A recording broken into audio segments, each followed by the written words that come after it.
সবাইকে welcome back to our channel জাপানের প্রবাসী দম্পতি। আজকে সোমবার সকালে 8টা সাড়ে 8টা মতো বাজে।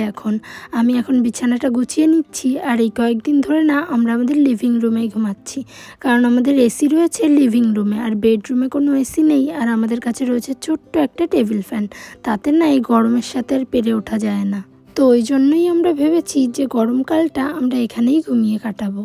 বিছানাটা গুছিয়ে নেওয়ার পর আমি ঘরটা ভালো করে ঝাড় দিয়ে নিচ্ছি। আর আজকে জানেন তো একটা স্পেশাল কিছু বানানোর ইচ্ছা রয়েছে। ভেবেছি আজকে একটু চিকেন কোফতা কারি বানাবো।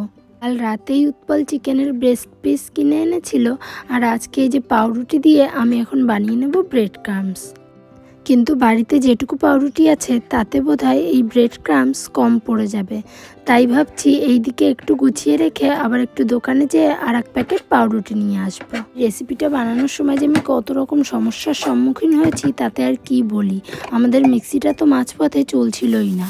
সব ভালো করে কেটে ধুয়ে যখন মিক্সিতে ব্লেন্ড করার জন্য দিলাম, হঠাৎই দেখি মাঝপথে থেমে গেছে আর মিক্সি চলছে না। কত কষ্ট করে যে বানিয়েছি। তো এর মাঝখানে সমস্যা কি হয়ে গিয়েছে যে আপনাদের সাথে পুরো ভিডিওটা শেয়ার করতে পারিনি। ভেবেছি আজকের রেসিপিটা আপনাদের সাথে মুখে মুখে শেয়ার করে দেবো। তো প্রথমে চিকেনটা তো ভালো করে ব্লেন্ড করে নিতে হবে। তার মধ্যে পেঁয়াজ কুচি, লঙ্কা কুচি, আদা বাটা, রসুন বাটা, লবণ আর ব্রেড ক্রাম্বস, একটু লঙ্কার গুঁড়ো আর ধনেপাতা থাকলে ধনেপাতা, এগুলো দিয়ে ভালো করে চিকেনটাকে মেখে নিতে হবে। তো আমার তো মাংস পুরো ব্লেন্ড করা হয়নি, আর এখন আমি সুপার মার্কেটে যাচ্ছি ব্রেড আনতে। ব্রেড ক্রাম্বস বানাবো, তাই আমার ব্রেড ক্রাম্বসও ফুরিয়ে গেছে। তাহলে আমি ব্রেড নিতে নিতে চলুন বাকি রেসিপিটাও আপনাদের সাথে শেয়ার করে নিই। তারপর ওই যে আপনি সব কিছু দিয়ে মাংসটা মাখিয়ে নিলেন, সেখান থেকে ছোট অংশে মাংস নিয়ে গোল গোল আকৃতি দিয়ে দিতে হবে।